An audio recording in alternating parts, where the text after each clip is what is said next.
এখানে যে কোথায় গিয়ে উঠবো বুঝতেই পারছি না। আচ্ছা, আমাদের এত দূর আসার কি খুব দরকার ছিল? আমরা কি আশেপাশে কোথাও থাকতে পারতাম না? শহরের আশেপাশে থাকলে তোমার বাবাই ঠিক আমাদের খুঁজে বের করতো। তার চেয়ে ভালো হয়েছে যে আমরা গ্রামের দিকে চলে এসেছি।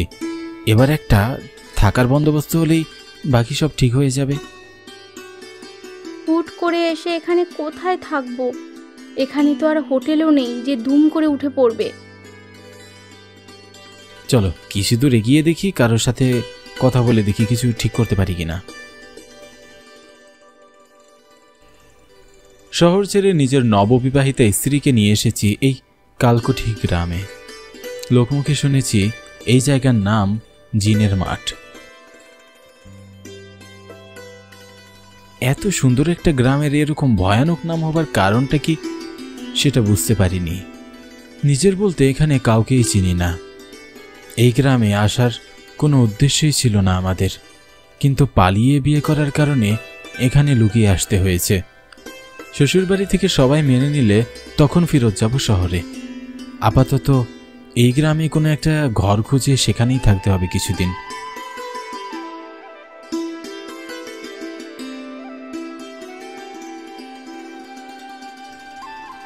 অনেক সময় ধরে হাঁটার পরও কোনো থাকার জায়গা পেলাম না। কোনো উপায় না দেখে এক সময় আমার স্ত্রী টুম্পাকে নিয়ে সামনের চায়ের দোকানে বসলাম।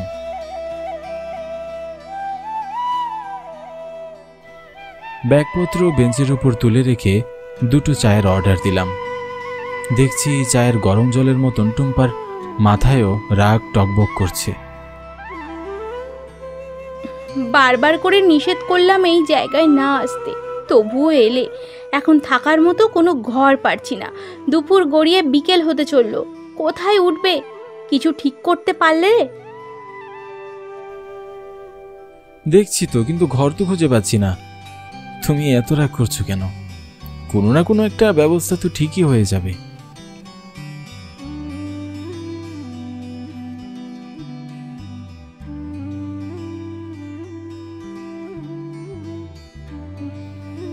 টুম্পা রাগে একবার ফোঁস করে উঠল।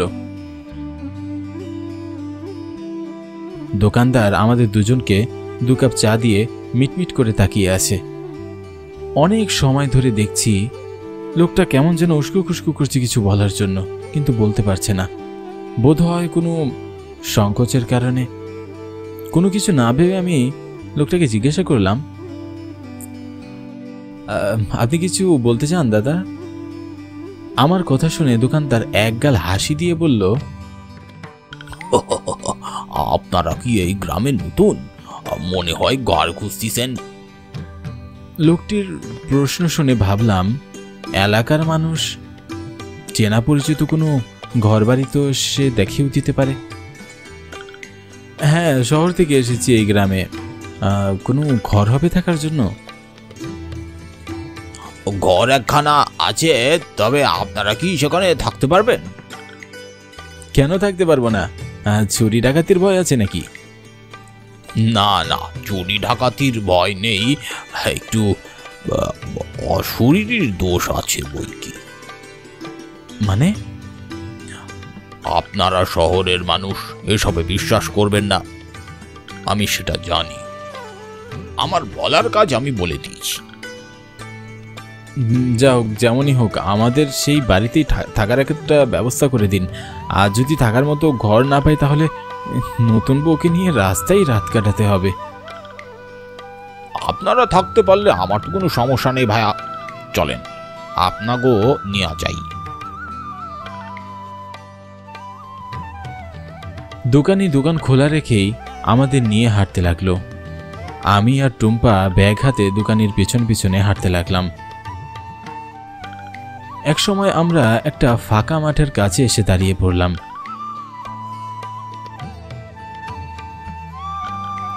মাঠটির একপাশে ছোট্ট একটি বাড়ি। বাহিরে থেকে বাড়িটির অবস্থা দেখে স্পষ্ট বুঝতে পারছি বাড়িটি অনেক দিন ধরে ফাঁকা পড়ে আছে। একটু জিনের আনাগোনা আছে, বাড়ির চারপাশে একটু সাবধানে থাকবেন। দোকানের কথা শুনে মনে মনে ভাবলাম, এত সুন্দর জায়গায় জিনের মাঠ নামকরণ হওয়ার কারণটা কি? এখানকার লোকজনের কুসংস্কারই হবে হয়তো। বুক ফুলিয়ে বললাম, শুনুন, ওসব ভুট্টুতে আমি বিশ্বাস করি না। তাছাড়া আমরা তো এই বাড়িতে সারা জীবনও থাকছি না, কয়েকটা দিনেরই তো ব্যাপার। আমি বাড়িটা অনেক শখ করে বানিয়েছিলাম। বাড়িটা করার পরে ভূত প্রেতের অত্যাচারে থাকতে পারিনি, বুঝলেন? ও সেই থেকে এভাবেই পড়ে আছে। ঘরের ভেতরে আপনাদের প্রয়োজনীয় জিনিসপত্র পেয়ে যাবেন। আমি কিছুই নিয়ে যাইনি এখান থেকে। ও, তাহলে এটা আপনার বাড়ি? ভূত প্রেতের কথা বলে আমাদের ভয় দেখালেন কেন? আবার নিজেই এ বাড়িতে নিয়ে এসেছেন। আসলে আপনি যা ভাবছেন বিষয়টি সেরকম নয়। আপনাদের মতো আমিও ভালোবেসে একজনকে বিয়ে করে সুখে সংসার করব বলে এখানে ঘর তুলেছিলাম, কিন্তু দুর্ভাগ্য আমার সব কেড়ে নিল। আচ্ছা, যাই হোক, আপনারা কিন্তু একটা কথা সবসময় মাথায় রাখবেন, রাতের বেলা বাড়ির বাইরে যতই প্রয়োজন পড়ুক না কেন বাইরে বের হবেন না। ওসব নিয়ে আপনি চিন্তা করবেন না। আপনি কত ভাড়া নেবেন সেটা বলুন। ভাড়া দিতে হবে না, আপনারা থাকতে পারলেই যথেষ্ট। থাকতে পারলে মানে? মানে বহুদিন এই বাড়িতে কেউ আনাগোনা করে না, আর যারাই আসে তার পরের দিনই এখান থেকে পলিয়ে যায়। যদি আপনার এ বাড়িতে সত্যি সত্যি থাকতে পারেন তাহলে মাসে 500 টাকা দিয়েন। এই বাড়ির ভাড়া মাত্র 500 টাকা? 500 টাকা করে রাখি। আমি তাহলে এখন যাই, আপনারা আপনাদের মতো গুছিয়ে নিন। আচ্ছা, ঠিক আছে। আর একটা কথা আবারও বলছি। কি কথা? রাতের বেলা কিন্তু ভুলেও বাইরে বের হবেন না। দোকানি চাচা চলে গেলেন।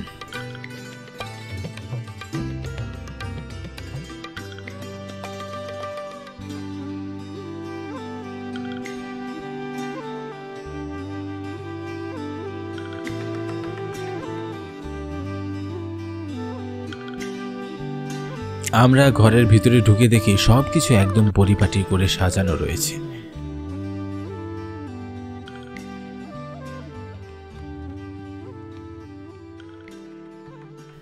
সারাদিনের ধকল আর ক্লান্তি, বেশি রাত পর্যন্ত জেগে থাকতে পারিনি সে কারণে।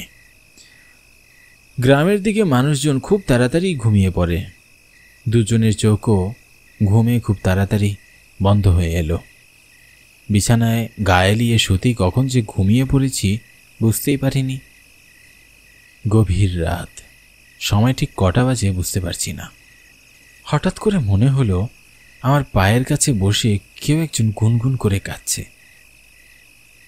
চোখে এত ঘুম ছিল যে চোখ ঠিকমতো খুলতেও পারছিলাম না।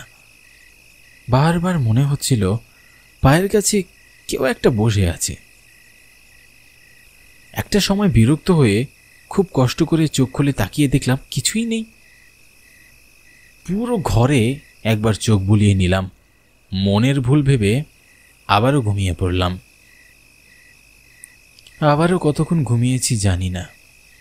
ঠিক মাঝরাতে বুকের মধ্যে কেমন যেন একটা অস্বস্তি হতে লাগলো। দম নিতে পারছিলাম না ঠিক মতো। মনে হচ্ছিল বুকের উপরে কোনো একটা ভারী জিনিস চাপা দেওয়া আছে। এত কষ্ট হচ্ছিল, কিন্তু চোখ দুটো খুলে তাকাতে পারছিলাম না। অনেক সময় কষ্ট করার পর আস্তে আস্তে তাকিয়ে দেখলাম কিছুই নেই।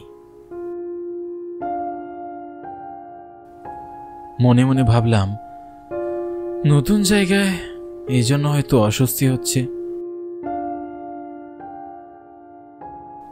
পাশে টুব্বার দিকে তাকালাম, দেখলাম বেঘরে ঘুমোচ্ছে।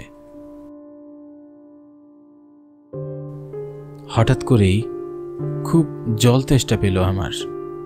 ঘরে চারিদিকে তাকিয়ে দেখলাম কোথাও জল নেই। হঠাৎই মনে পড়ল পিছনের দিকে একটা কল আছে, কিন্তু এত রাতে বাইরে যাওয়াটা কি ঠিক হবে? এই ভাবতে ভাবতে গলা যেন আরো শুকিয়ে গেল।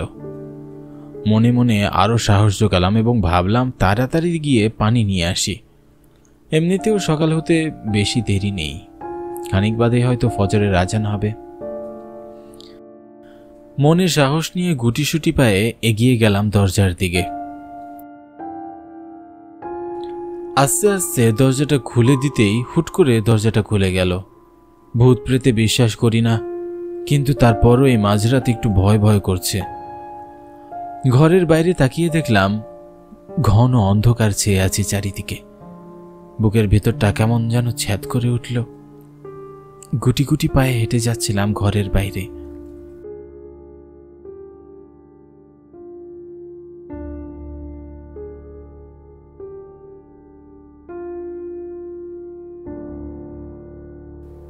হঠাৎ মনে হলো আমার পিছনে কারো উপস্থিতি। আমি পিছনে তাকালাম, কিন্তু কাউকেই দেখতে পেলাম না। হঠাৎ মাঠের দিকে তাকাতেই আঁতকে উঠলাম। দোকানদার আর দুইজন লোক সামনে একটা লাশ নিয়ে জানাজা পড়ছে। অন্ধকারের মধ্যেও দোকানিকে চিনতে আমার একটু ভুল হয়নি। এক মুহূর্তের জন্য হতভম্বের মতো আমি তাকিয়ে রইলাম। তাদেরকে বেশ অনেকটা লম্বা দেখাচ্ছে। কোনো সাধারণ মানুষ এতটা লম্বা তো কিছুতেই হতে পারে না। দুপুরেই তো দোকানদারের সাথে দেখা হলো, তখন তো তাকে এত লম্বা মনে হয়নি। তার সামনে লাশটাই বা কার? এত গভীর রাতে কি কেউ জানাজা পড়ায়? নিজের প্রশ্নের উত্তর খুঁজতে খুঁজতে আস্তে আস্তে এক দুপা করে এগিয়ে গেলাম। আতঙ্কে পিপাসার কথা ভুলেই গেলাম। একটা অদ্ভুত দৃষ্টিতে আমার দিকে তাকিয়ে হাসতে লাগলো। তার চোখ দুটো লাল লাল আগুনের মতো জ্বলছিল, আর এতটা লম্বা যে আমি মাথা উঠিয়ে তাকে দেখছিলাম। হঠাৎ সে হাসি থামিয়ে রাগান্বিত স্বরে বলে উঠল, বলেছিলাম না স্যার, রাতে বাইরে বের হবেন না। এরপরও কেন বের হলেন? এত কিসের কথা? আমার কোন নিয়ম হইল যেই রাতে বাইরে বেরোইব তারে আমাকে দলে সামিল করা। এইটারে আমাকে দলে এখন সামিল করা লাগবো। দল? কিসের দল? স্যার স্যার কি বুঝতে পারেননি আমরা কারা? তাহলে একটু আমাদের সাথে চলুন, লাশটা কার একটু দেখবেন। হঠাৎ কাফনে মোড়ানো লাশটির মুখের উপর আপনা আপনি চাদর সরে গেল। আমি লাশটার দিকে তাকিয়ে নিজের চোখকে বিশ্বাস করতে পারছিলাম না। লাশটি আর অন্য কারণ নয়, আমার স্ত্রী টুম্পার। ভয়ে যেন পুরো শরীর কাঁপতে লাগলো আমার। 6 বছর প্রেম করার পর বিয়ে করে নিজের স্ত্রীর চেহারা চিনতে পারবো না। এক মুহূর্তের জন্য মনে হলো আমার পৃথিবীটা উল্টে গেল। ওরা তাহলে টুম্পাকে মেরে ফেলেছে, কিন্তু টুম্পা তো আমার পাশেই ঘুমাচ্ছিল। আমার সামনে দিয়ে কখন এসব হয়ে গেল? এসব কিছু ভাবতে হঠাৎ কাফনে মোড়ানো লাশটির চোখ খুলে গেল। টুম্পার 2 চোখ রক্তে টকবক করছিল। হঠাৎ সে দাঁড়িয়ে ভয়ানকভাবে হাসতে লাগলো।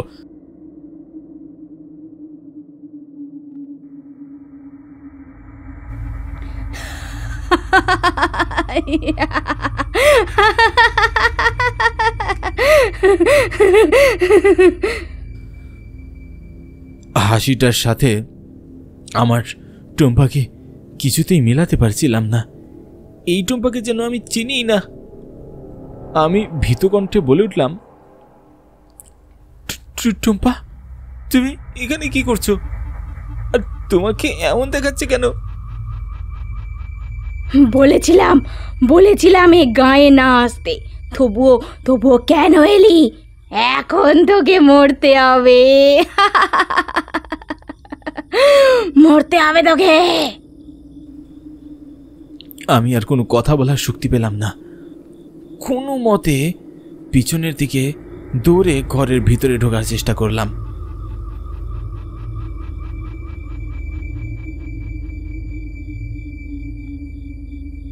ঘরের ভিতরে পৌঁছালাম। বিছানাতে তাকাতেই আকাশ থেকে মাটিতে পড়ে গেলাম। টুম্পা তখনও বিছানায় ঘুমোচ্ছিল। তাহলে বাইরে যে লাশটাকে দেখলাম সেটা কার? টুম্পাকে একবার ডাকতে গিয়েও ডাকার সাহস শক্তি পেলাম না। সেখানেই জ্ঞান হারিয়ে পড়ে গেলাম।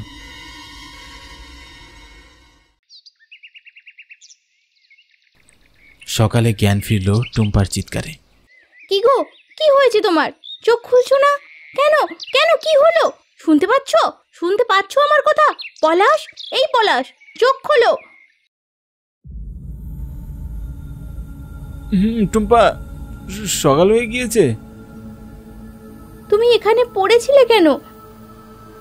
এখানে আর এক মুহূর্ত নয়, চলো তাড়াতাড়ি চলো। কি হয়েছে সেটা তো বলো। প্রায় এক নিঃশ্বাসে সব কিছু খুলে টুম্পাকে বললাম।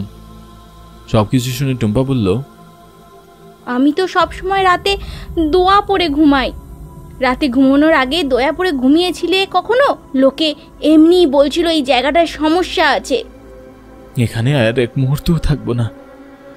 এখানে না থাকলে কোথায় যাবে? যেখানেই যাই না কেন, এখানে আর এক মুহূর্ত নয়।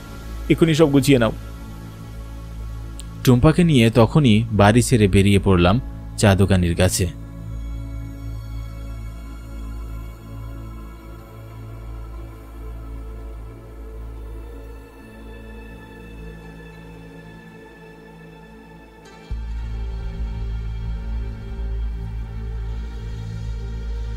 দোকানে এসে দেখি দোকানি চা বানাচ্ছে। আগের দিনের মতো দোকানি একদম স্বাভাবিক। তার মানে কাল রাতে আমি যাকে দেখেছিলাম সে দোকানি ছিল না। সে নিশ্চয়ই না। না, আমি আর ওসবের নাম মুখেও নেব না। আমাদের দেখেন দোকানি বলে উঠলেন, কি স্যার, চলে যাচ্ছেন? না গিয়ে কি এখানে মরবো নাকি? আপনি আমাদের এমন একটা বাড়িতে না নিয়ে গেলেও পারতেন। আমার কোনো ঘর বাড়ি নেই। বউটাকে অশরীরদের হাতে হারানোর পরে এই দোকানটাই আমার বাড়ি। তা কি দেখেছেন রাতে? আমি দোকানিকে সবকিছু খুলে বললাম। সবকিছু শুনে দোকানি বললেন, ওই জিন আমার রূপ ধারণ করে আপনাকে ভয় দেখিয়েছে। তবে আপনি এখান থেকে চলে যান, নয়তো আমার মতো আপনার স্ত্রীকেও আপনি হারাবেন। আর কোনো কথা না বাড়িয়ে দুজনে বেরিয়ে পড়লাম অজানা গন্তব্যের উদ্দেশ্যে। জানি না কোথায় যাব, তবে যেখানেই যাই না কেন এরকম জায়গায় আর কখনো যাব না। ভূত জেনে বিশ্বাস করতাম না, কিন্তু গতকাল যে নিজের চোখেই সেটা দেখলাম।